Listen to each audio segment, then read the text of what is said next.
الحمد لله وكفى وسلام على عباده الذين اصطفى أما بعد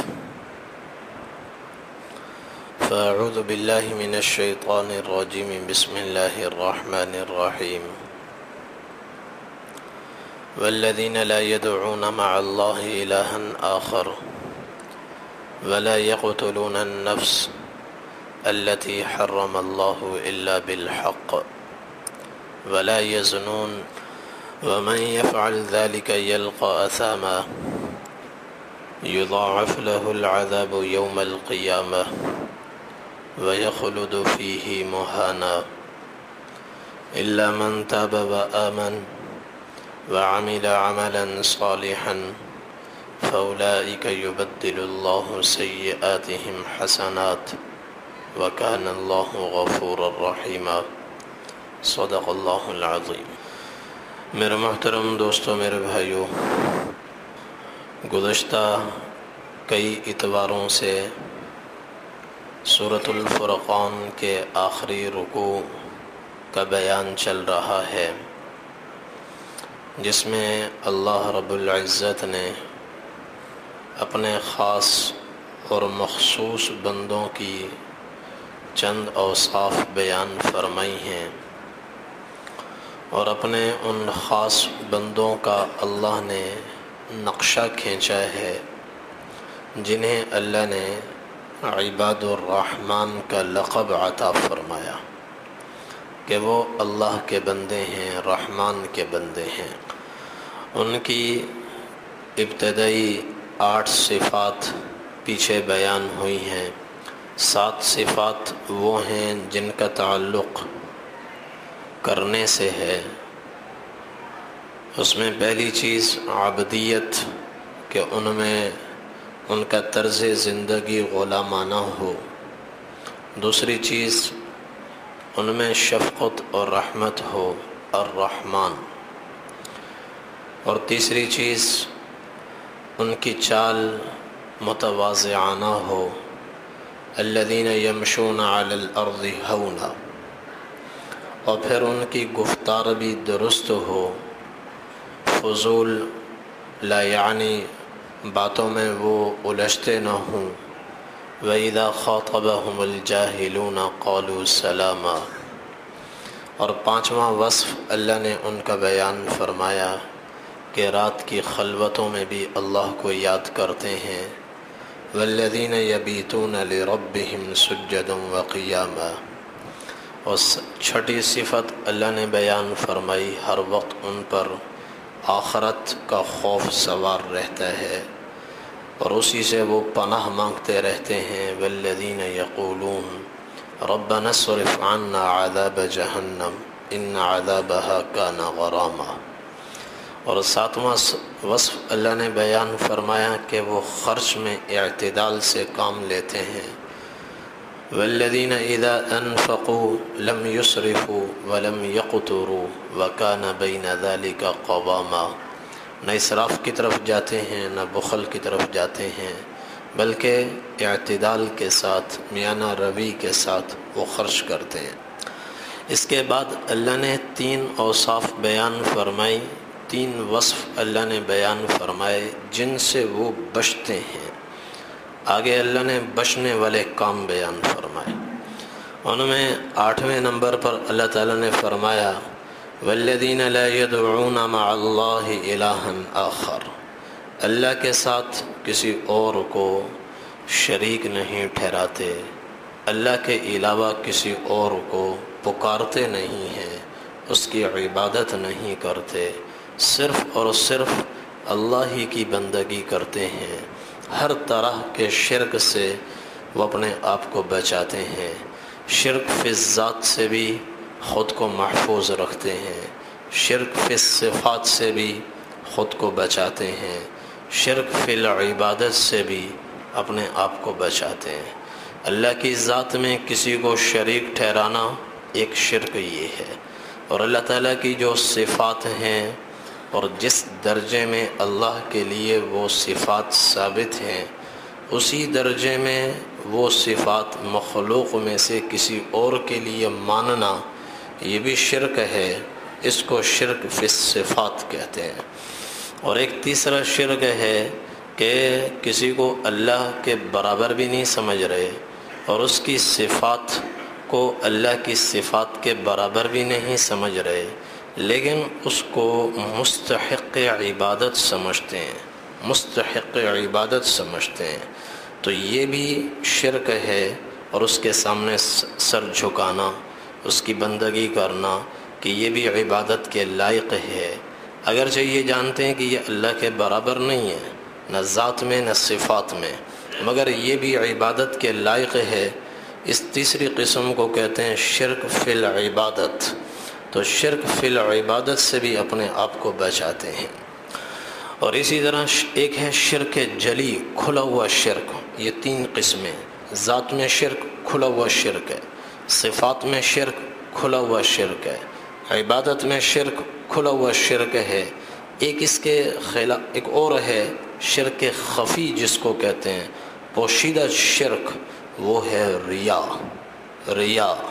عبادت اللہ کی کرنا، دکھلانا کسی اور کو مقصود ہو، اللہ کے ساتھ ساتھ کسی اور کو بھی دکھلانا مقصود ہو، اس سے تعریف توصیف مقصود ہو، اس نیت سے عبادت کرنا، نماز پڑھنا، روزہ رکھنا، اس کو بھی حدیث شریف میں شرک کہا گیا ہے۔ آپ نے فرمایا من صلی یرائی فقد اشرک، جو دکھلاوے کے لیے نماز پڑھے وہ بھی شرک میں مبتلا ہو گیا۔ ومن صام یرائی فقد اشرک، دکھلاوے کے لیے جس نے روزہ رکھا وہ بھی شرک میں مبتلا ہو گیا۔ ومن تصدق یرائی فقد اشرک، دکھلانے کے لیے صدقہ کیا کہ میں بڑا سخی ہوں، وہ بھی شرک میں مبتلا ہو گیا۔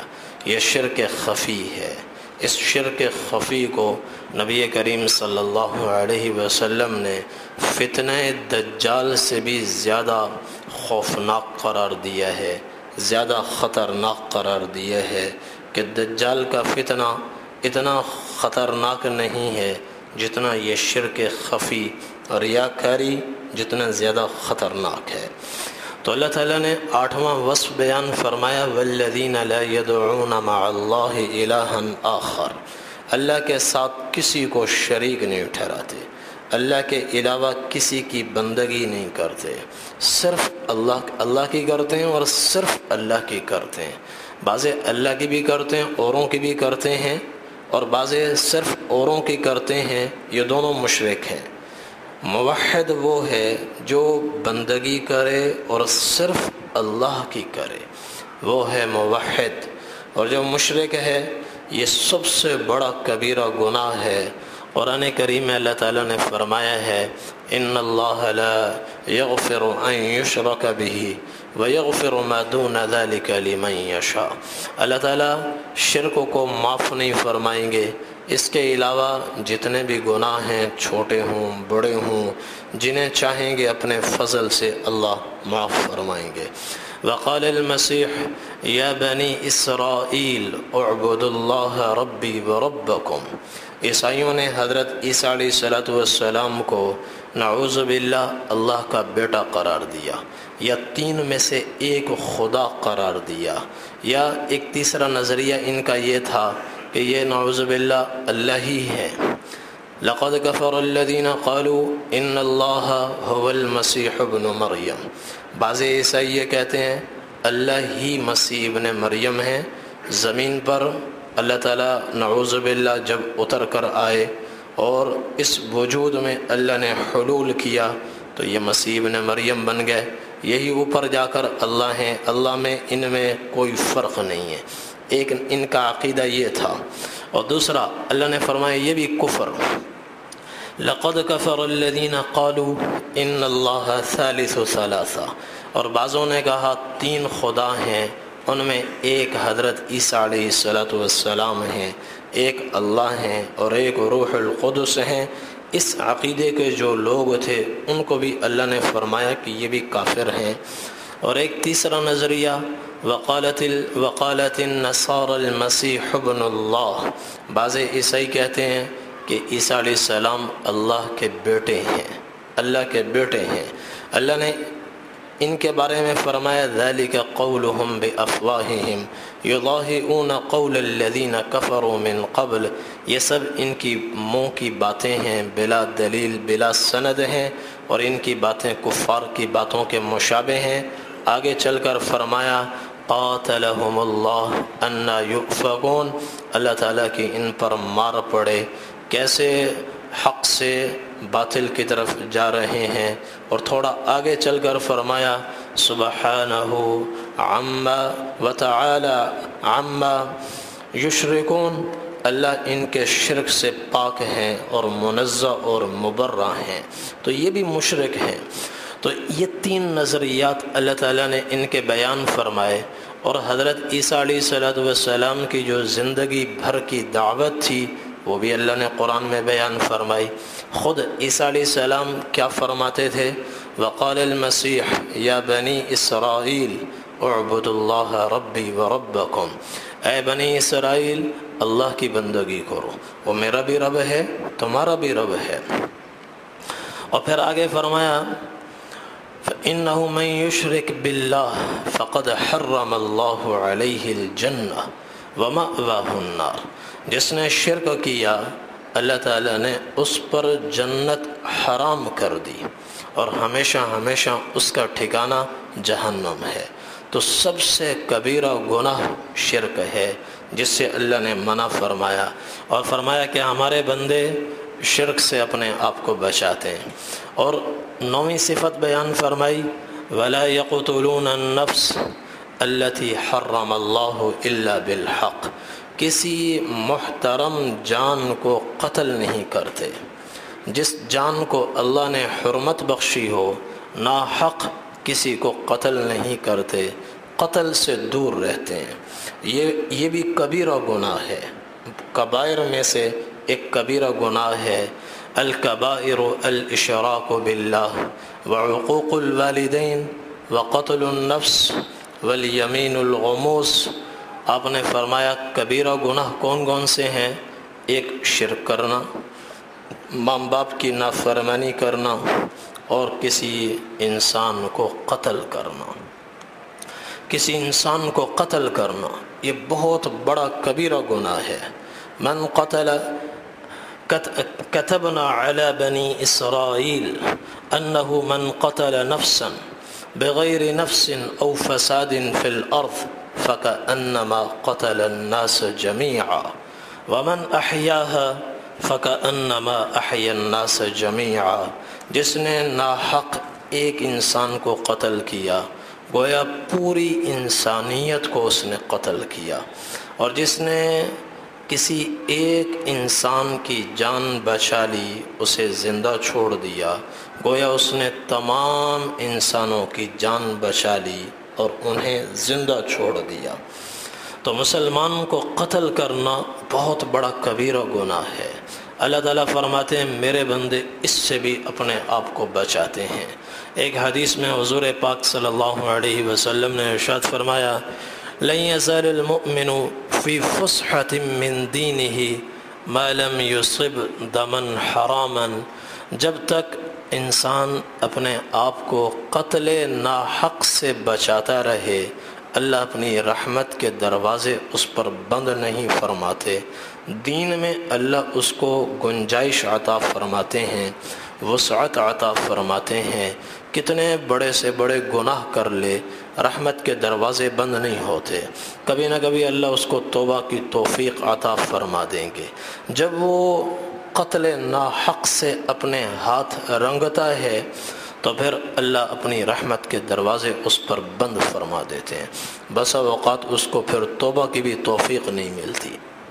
اور حضور صلی اللہ علیہ وسلم بیت اللہ شریف کے پاس آئے، بیت اللہ کی عمارت کو آپ نے مخاطب کر کے ارشاد فرمایا، کعبۃ اللہ کو مخاطب کر کے ارشاد فرمایا ما اعظمک و اعظم حرمتک، کہ تم کتنے عظیم ہو اور تمہاری حرمت عظمت کتنی عظیم ہے، وما اطیبک و اطیب ریحک، تم کتنے عمدہ ہو اور تمہاری خوشبو کتنی عمدہ ہے، والذی نفس محمد بیدہ لحرمت المؤمن اعظم عند اللہ حرمۃ منک مالہ و دمہ، اس ذات کی قسم جس کے قبضہ و قدرت میں محمد کی جان ہے، مسلمان کے مال کی حرمت، مسلمان کی جان کی حرمت تمہاری حرمت سے اللہ کے ہاں بڑھ کر ہے۔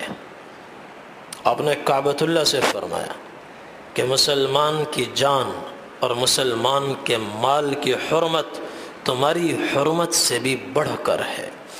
اور ایک حدیث میں آپ نے فرمایا لَزَوَالُ الدُّنْيَا أَهْوَنُ عَلَى اللَّهِ مِنْ قَتْلِ رَجُلٍ مسلم، کہ پوری دنیا تباہ و برباد ہو جائے، ٹوٹ پھوٹ کا شکار ہو جائے، زمین ختم ہو جائے، سورج بے نور ہو جائے، چاند بے نور ہو جائے، آسمان ٹکڑے ٹکڑے ہو جائے، اللہ کے ہاں معمولی ہے، لیکن جب کسی مسلمان کا قتل ہوتا ہے اللہ کا عرش ہل جاتا ہے، اللہ کا عرش ہل جاتا ہے۔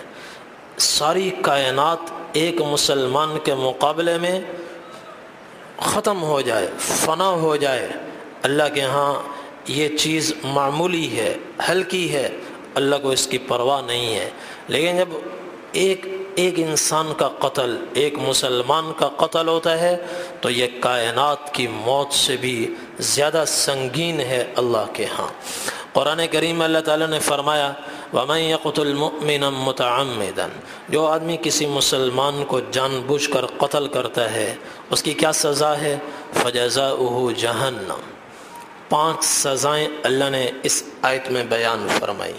ایک فرمایا فَجَزَاؤُهُ جَهَنَّمَ، اس کا بدلہ جہنم ہے، جہنم خود ایک مستقل عذاب ہے۔ اور دوسرا خالداً فیہا، ہمیشہ ہمیشہ پڑا رہے گا، یہ دوسرا عذاب۔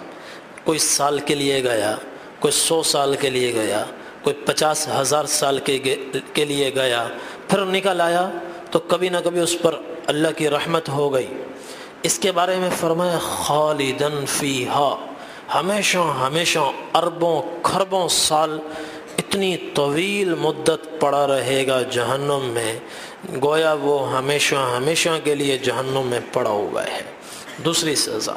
اور تیسری سزا وغضب اللہ علیہ، اس پر اللہ کا غضب نازل ہوگا۔ غضب، مغضوب علیہم ایک یہود ہیں، خاص طور پر یہود ہیں، پھر ان کے علاوہ اور بھی لوگ ہیں جن پر اللہ کا قہر اور غضب نازل ہوتا ہے۔ تو جو مغضوب علیہم طبقہ ہو اس کے لیے جہنم کے علاوہ، جہنم کی آگ کے علاوہ کچھ اور اضافی سزائیں ہیں، وہ بھی اللہ اس قاتل کو دیں گے، ان عذابوں میں بھی اللہ اس کو مبتلا فرمائیں گے۔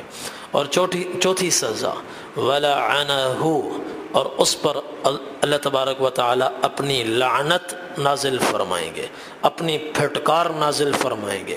جن پر لعنت ہوگی ان کے لیے کچھ اور مزید اضافی سزائیں ہوں گی، وہ بھی اس کو ملے گی۔ اور 5ویں نمبر پہ فرمایا وَأَعَدَّ لَهُ عَذَابًا عَظِيمًا، اور بھی بہت بڑا عذاب اللہ نے ایسے قاتل کے لیے تیار کر رکھا ہے جو کسی مسلمان کو جان بوجھ کر قتل کرتا ہے۔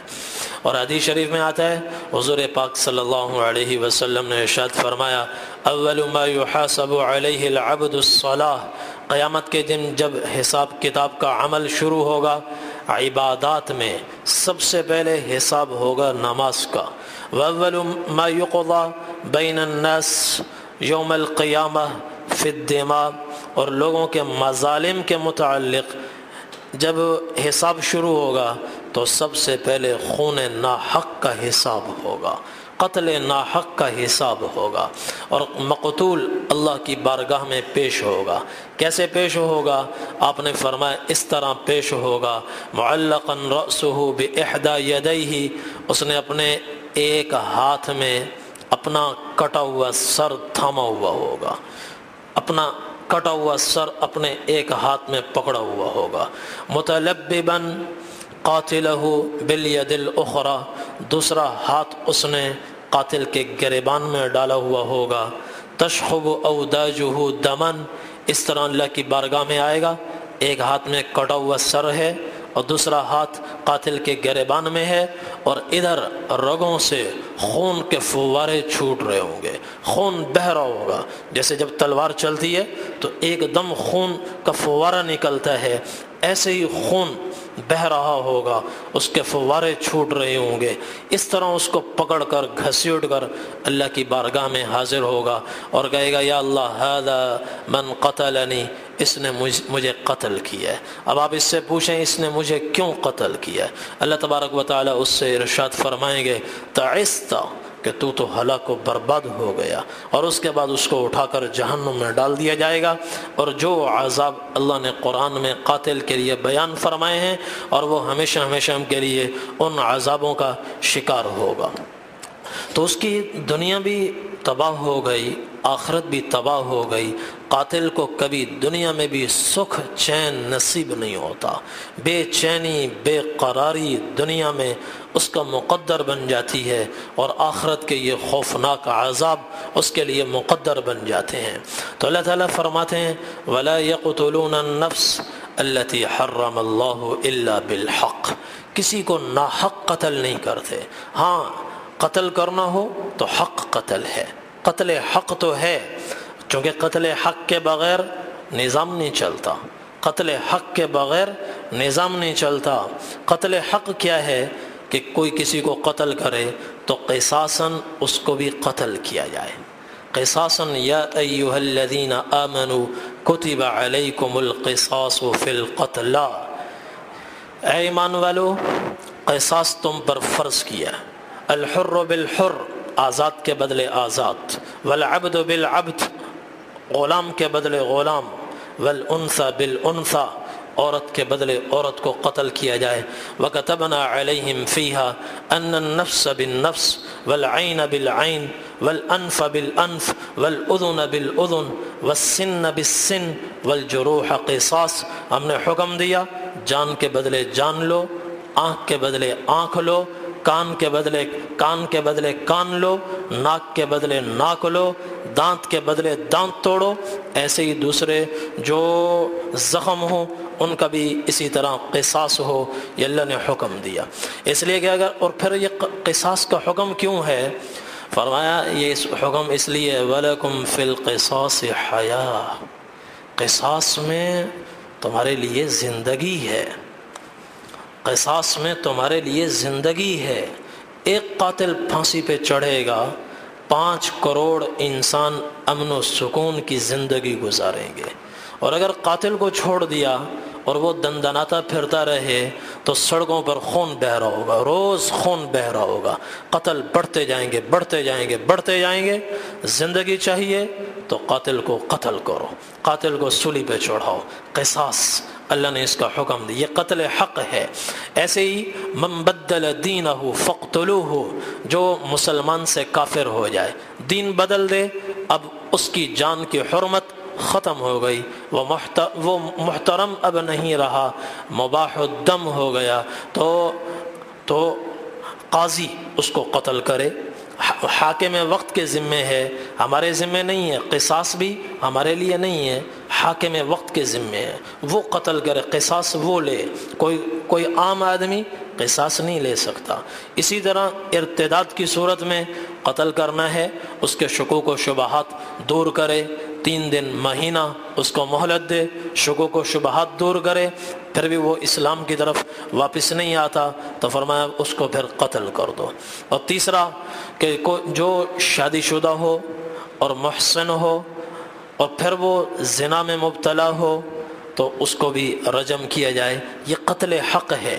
اس کے علاوہ جو کوئی قتل کیا جائے تو اللہ تبارک و تعالی نے اس کی بڑی سخت وعیدیں قرآن کریم میں بیان فرمائی، نبی کریم صلی اللہ علیہ وسلم نے احادیث میں اس کی سخت وعیدیں بیان فرمائی۔ اور تیسری چیز فرمائی کہ ہمارے بندے اس سے بھی بچے ہوئے ہیں، وَلَا يَزْنُونَ، زنا میں مبتلا نہیں ہوتے، زنا بدکاری میں مبتلا نہیں ہوتے، اپنے آپ کو بدکاری سے بچاتے ہیں، زنا سے بچاتے ہیں۔ اللہ تعالیٰ نے قرآن کریم میں حکم دیا وَلَا تَقْرَبُوا الزِّنَا إِنَّهُ كَانَ فَاحِشًا وَسَاءَ سَبِيلًا، زنا کے قریب نہ جاؤ، یہ بہت برا راستہ ہے اور اس سے فحاشی عریانی کا سیلاب آتا ہے۔ اللہ تعالیٰ نے زنا سے بھی منع فرمایا، اور زنا سے ہزاروں میل دور ایک نہیں کئی رکاوٹیں اللہ نے پیدا فرمائی، اللہ نے کھڑی فرمائی کہ ان رکاوٹوں پہ تم کھڑے ہو جاؤ تاکہ وہاں تک پہنچ نہ پاؤ، وہاں تک پہنچ نہ پاؤ۔ ایک رکاوٹ کیا ہے؟ یا ایھا الذین آمنوا لا تدخلوا بیوتا غیر بیوتکم حتی تستأنسوا وتسلموا علی اہلہا، اے ایمان والو ایک دم دھک کر کے دوسرے کے گھر میں داخل نہ ہو، داخل ہونے سے پہلے اجازت لو، اجازت ملے تو جاؤ، بلا اجازت بے حجاب اندر مت جاؤ، بلا روک ٹوک اندر مت جاؤ۔ یہ زنا کو ختم کرنے کے لیے اللہ نے ایک رکاوٹ لگائی ہے، ایک حد قائم فرمائی ہے کہ ایک دوسرے کے گھر میں جانا ہو اجازت لے کر جاؤ، بلا اجازت مت جاؤ۔ اور ایک رکاوٹ اللہ نے کھڑی فرمائی، قل للمؤمنین یغضوا من ابصارہم، مومنین سے کہو نظریں جھکائیں، وقل للمؤمنات یغضضن من ابصارہن، مومن عورتوں سے بھی کہو وہ بھی نظریں جھکائیں۔ یہ دوسری رکاوٹ ہے۔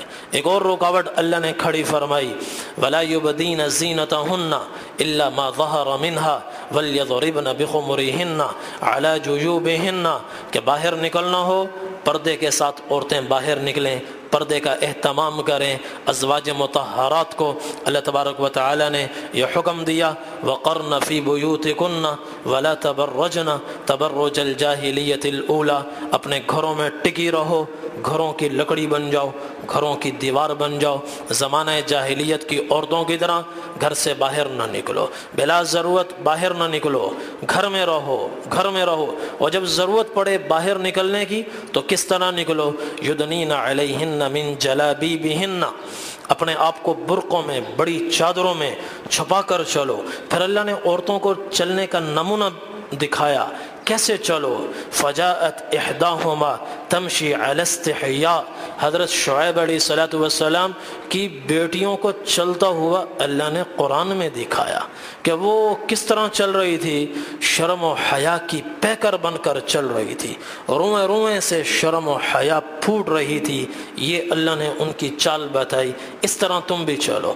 تو اللہ تعالیٰ نے رکاوٹیں کھڑی فرمائی کہ بلا اجازت ایک دوسرے کے گھر میں نہ جاؤ اور نظریں جھکاؤ، اور عورتوں سے کا پردے کا اہتمام کرو، اور وَأَنكِحُوا الْأَيَامَ مِنْكُمْ وَالصَّالِحِينَ مِنْ عِبَادِكُمْ وَإِمَائِكُمْ، جو نکاح کی عمر کو پہنچیں فی الفور ان کا نکاح کرو، جن کے پاس نان و نفقے کی قدرت ہو، مہر دینے کے لیے پیسے ہوں، ان کو فوراً نکاح کرنا چاہیے، نکاح کرنا چاہیے۔ فَإِنَّهُ أَغَضُّ لِلْبَصَرِ وَأَحْسَنُ لِلْفَرْجِ، اس سے آنکھوں میں شرم و حیا آتی ہے، اور اللہ تعالیٰ اس کے ذریعے سے عفت اور پاک دامنی عطا فرماتے ہیں۔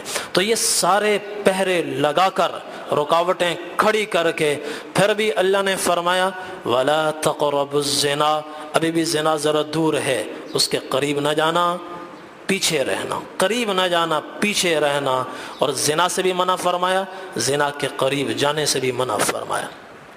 اور حدیث شریف میں آتا ہے جب آدمی کبائر میں مبتلا ہوتا ہے ایمان اس کے اندر سے نکل جاتا ہے۔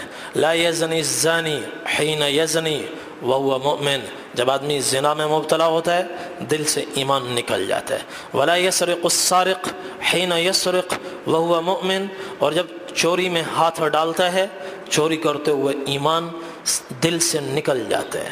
اور ولا یشرب الخمر حین یشربها وہو مؤمن، اور جب جام شراب اس کے ہاتھ میں ہوتا ہے اور وہ لبوں کو لگانے لگتا ہے ایمان اس کے سینے سے نکل جاتا ہے۔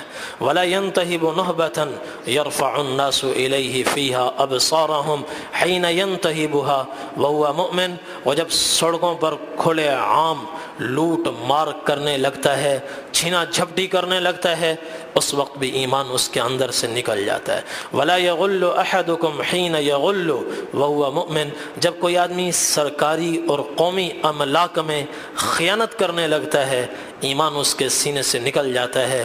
ولا يقتل احدكم حين يقتل وهو مؤمن، قتل کے وقت بھی ایمان سینے سے نکل جاتا ہے۔ حضرت عبداللہ ابن عباس رضی اللہ تعالی عنہ نے جب یہ حدیث بیان فرمائی، ان کے شاگرد تھے حضرت عکرمہ رضی اللہ عنہ، انہوں نے پوچھا ایمان کیسے نکلتا ہے، ایمان کیسے نکلتا ہے؟ تو حضرت عبداللہ ابن عباس رضی اللہ عنہ نے یوں کیا، فشبک بین اصابعہ، فرمایا گناہ میں مبتلا ہونے سے پہلے ایمان گویا انسان کے ساتھ یوں چمٹا ہوا ہوتا ہے، جیسے ہی انسان ان گناہوں میں مبتلا ہوتا ہے تو ایمان اس کے اندر سے ایسے نکلتا ہے اور پھر سائے بان کی طرح چھت بن کر، چھتری بن کر انسان کے سر پہ کھڑا ہو جاتا ہے، اور جب وہ ان گناہوں سے فارغ ہو جاتا ہے تو پھر واپس ایمان دل میں آ جاتا ہے، دل میں آ جاتا ہے۔ تو ایک لمحے کے لیے بھی ایمان دل سے باہر نکل جائے، عین اس وقت آدمی کی موت ہو جائے تو کیا حال ہوگا اس کا؟ تو بڑے بڑے کبیرہ گناہ ہیں۔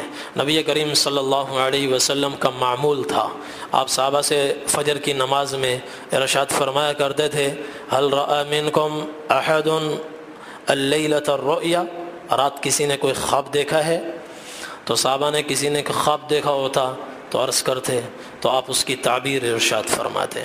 تو حسب معمول ایک دن نبی کریم صلی اللہ علیہ وسلم نے ارشاد فرمایا، هل رأى احد منکم اللیلۃ الرؤیا، رات کسی نے کوئی خواب دیکھا ہے؟ صحابہ نے عرض کیا یا رسول اللہ آج رات کسی نے کوئی خواب نہیں دیکھا۔ آپ نے فرمایا آج رات میں نے خواب دیکھا ہے، میں نے خواب دیکھا ہے کہ دو آدمی میرے پاس آئے، جو حقیقت میں فرشتے تھے، دو آدمی میرے پاس آئے اور انہوں نے میرا ہاتھ پکڑا اور مجھے لے کر گئے سرزمین مقدس شام فلسطین میں، وہاں لے کر مجھے گھومتے رہے اور پھر مجھے وہاں سے لے کر عالم آخرت کی مختلف چیزوں کا مشاہدہ کروایا، پھر مجھے لے کر گئے ایک جگہ تو میں نے دیکھا ایک آدمی بیٹھا ہوا ہے اور ایک آدمی اس کے سر پہ کھڑا ہوا ہے، جو کھڑا ہوا ہے بیدہ کلوب من حدید، اس کے ہاتھ میں لوہے کا ایک کانٹا ہے جو آگے سے مڑا ہوا ہوتا ہے، یہ دیہاتوں میں آپ نے دیکھا ہوگا، اور بھٹی والوں کے پاس بھی کوئلہ کھسکانے کے لیے ایک سیخ ہوتی ہے، سیخ آگے سے مڑی ہوئی جس سے اس کو نکالتے ہیں، تو اس کو عربی میں کلوب کہتے ہیں، کہ اس کے ہاتھ میں وہ لوہے کی مڑی ہوئی سیخ ہے۔ تو وہ کیا کرتا ہے، فَيُدْخِلُهُ فِي شِقِّهِ، وہ بیٹھے ہوئے آدمی کے جبڑے میں سیخ ڈالتا ہے اور اس کو کھینچتا ہے اور اس کو چیرتا چیرتا یہاں گدی تک لے آتا ہے، اور پھر اس کو ادھر ڈالتا ہے، یہاں سے اس کو کھینچتا ہے اور چیرتا چیرتا پیچھے گدی تک لے آتا ہے، اور جب وہ دونوں سے فارغ ہوتا ہے دوبارہ اللہ تبارک و تعالی اس کے جبڑوں کو صحیح فرما دیتے ہیں، اور وہ اس کے ساتھ پھر یہی کام کرتا ہے۔ ہر دفعہ بیٹھے ہوئے آدمی کو پہلے کی طرح تکلیف ہوتی ہے، اس کی چیخ و پکار ہے، مگر وہ بے رحم ہو کر مسلسل یہی کام کیا جا رہا ہے۔ تو نبی کریم صلی اللہ علیہ وسلم نے فرمایا میں کھڑا ہو گیا، میں نے فرشتوں سے پوچھا، ان دو آدمیوں سے پوچھا یہ کیا ہے؟ انہوں نے کہا انطلق، ابھی آپ آگے چلے، آپ کو بعد میں بتائیں گے یہ سب ماجرا کیا ہے۔ آگے چلے، ایک آدمی بالکل سیدھا لیٹا ہوا، گدی کے بل سیدھا لیٹا ہوا، اور ایک آدمی اس کے سر پہ کھڑا ہوا ہے، اس کے ہاتھ میں بڑی چٹان نما بڑا پتھر ہے چٹان کی طرح، اور وہ زور سے اس کے سر پہ مارتا ہے، اس کا بھیجا باہر نکلتا ہے، اور وہ پتھر چٹان لڑھکتے لڑھکتے دور چلی جاتی ہے۔ پھر وہ اس کو اٹھانے جاتا ہے، واپس آتا ہے، چہرہ اس کا بن چکا ہوتا ہے، سر اس کا سلامت ہو چکا ہوتا ہے، پھر زور سے اس کے سر پہ مارتا ہے، اس کا بھیجا باہر نکل آتا ہے اور چہرہ اس کا چکنا چور ہو جاتا ہے، اور پھر وہ پتھر اٹھانے جاتا ہے، واپس آتا ہے، اس کا سر بن چکا ہوتا ہے۔ مسلسل اس کے ساتھ یہ کام کیا جا رہا ہے۔ تو آپ نے پوچھا یہ کیا ہے؟ انہوں نے کہا انطلق، ابھی آپ آگے چلیں۔ آگے گئے تو ایک سوراخ نظر آیا، سوراخ تنور کی طرح زمین کے اندر، اسفلہ واسع واعلاہ ضیق، اوپر منہ تنور کی طرح تنگ اور نیچے اس کا حصہ بڑا کشادہ، اس میں مرد بھی ہیں عورتیں بھی ہیں، مرد بھی ننگے عورتیں بھی ننگی، اور نیچے آگ بھڑک رہی ہے۔ فَإِذَا ارْتَفَعَتْ ارتفعوا حتى كادوا ان يخرجوا منها، جب آگ بھڑکتی ہے تو یہ مرد اور برہنہ عورتیں اوپر اٹھتے ہیں اور یوں لگتا ہے کہ ابھی یہ تنور سے باہر نکل جائیں گے۔ جیسے ہی دہانے تک پہنچتے ہیں آگ مدھم ہوتی ہے اور یہ پھر واپس نیچے چلے جاتے ہیں۔ نیچے پہنچتے ہیں پھر آگ کو جوش آتا ہے، بھڑکتی ہے، آگ اوپر جاتی ہے اور یہ نکلنے کے قریب ہوتے ہیں، پھر آگ بجھ جاتی ہے اور کم ہوتی ہے، پھر نیچے جاتے ہیں اور اندر ان کی چیخ و پکار ہے۔ آپ نے فرمایا یہ کیا ہے؟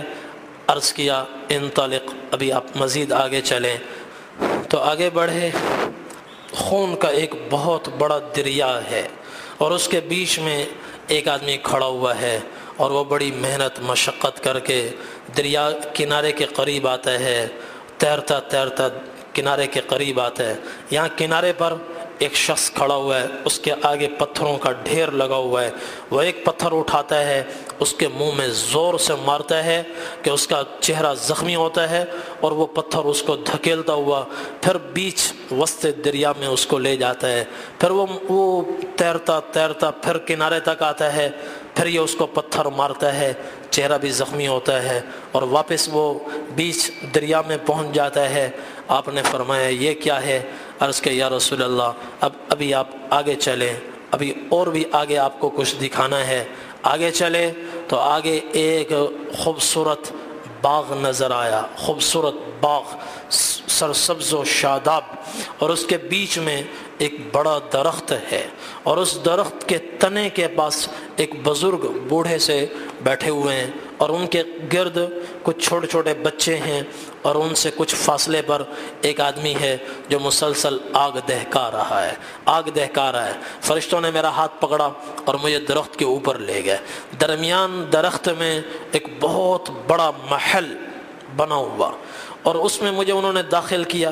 لم ارى قط احسن منها، زندگی میں نے ایسا حسین محل نہیں دیکھا، خوبصورت محل۔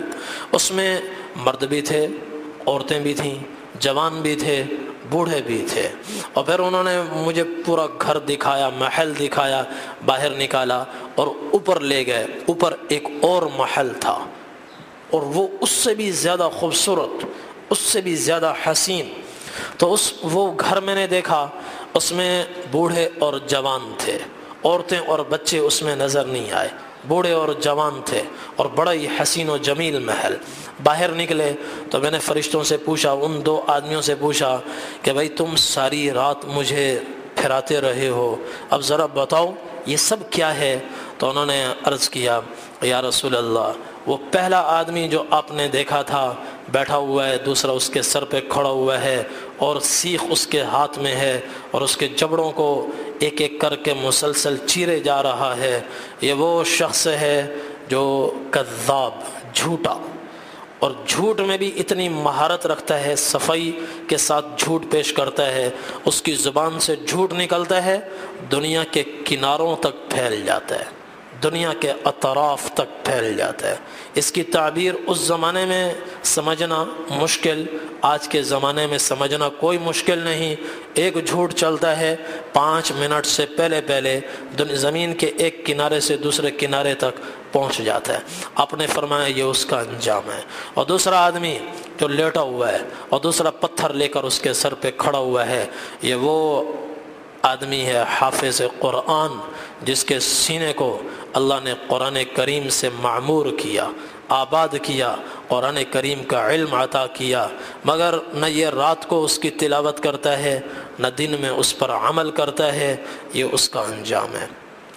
اور تیسرے نمبر پر وہ تنور جس میں برہنہ مرد اور برہنہ عورتیں نظر آئیں، یہ وہ لوگ ہیں جو دنیا میں زنا کیا کرتے تھے، بدکاری کیا کرتے تھے، یہ ان کا انجام ہے۔ اور چوتھے نمبر پر وہ خون کا دریا جس میں ایک آدمی تیرتا تیرتا کنارے تک آتا ہے، پتھر کھا کر پھر واپس درمیان دریا میں پہنچ جاتا ہے، یہ سود خور ہے۔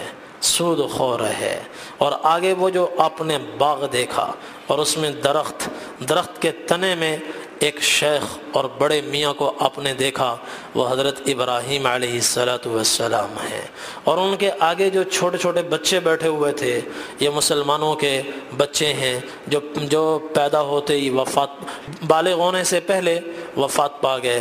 اللہ نے ان کو حضرت ابراہیم علیہ السلام کے گرد اکٹھا فرما دیا، اور ان کے قریب ایک آدمی جو مسلسل آگ دہکا رہا تھا، یہ جہنم کا داروغہ مالک ہے، اور یہ آگ حقیقت میں جہنم کی ہے جسے وہ مسلسل بھڑکا رہا ہے، دہکا رہا ہے۔ حدیث شریف میں آتا ہے اوقد علی النار 1000 سنۃ حتی احمرت، جہنم کی آگ کو مسلسل 1000 برس بھڑکایا گیا، دہکایا گیا، بھڑکتے اور دہکتے 1000 برس کے بعد سرخ ہوئی۔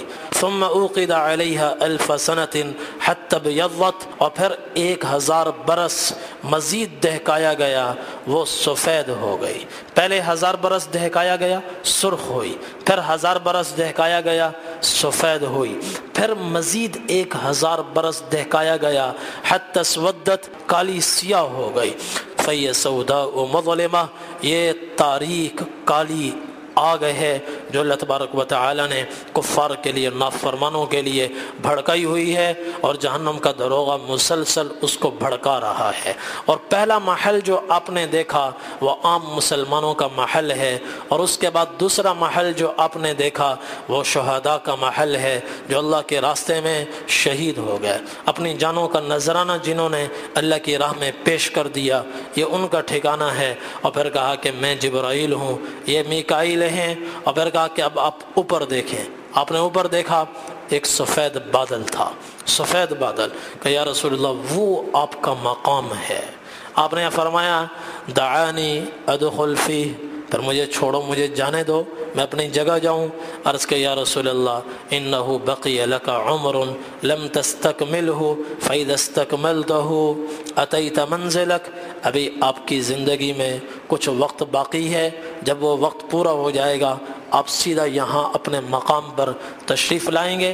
یہ نبی کریم صلی اللہ علیہ وسلم نے آخرت کے احوال بیان فرمائے، اور نبی کا خواب حق ہوتا ہے، وہی ہوتا ہے، وہ نبی کا خواب سچا ہوتا ہے، وہی ہوتی ہے۔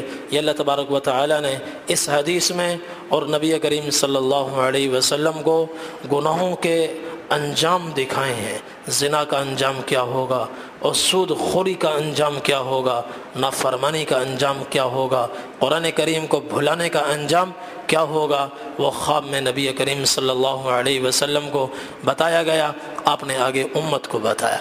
اللہ تعالی ہم سب کو توفیق عمل نصیب فرمائے، اور ہر قسم کے گناہوں سے اللہ تعالی ہماری حفاظت فرمائے۔ وآخر دعوانا الحمدللہ۔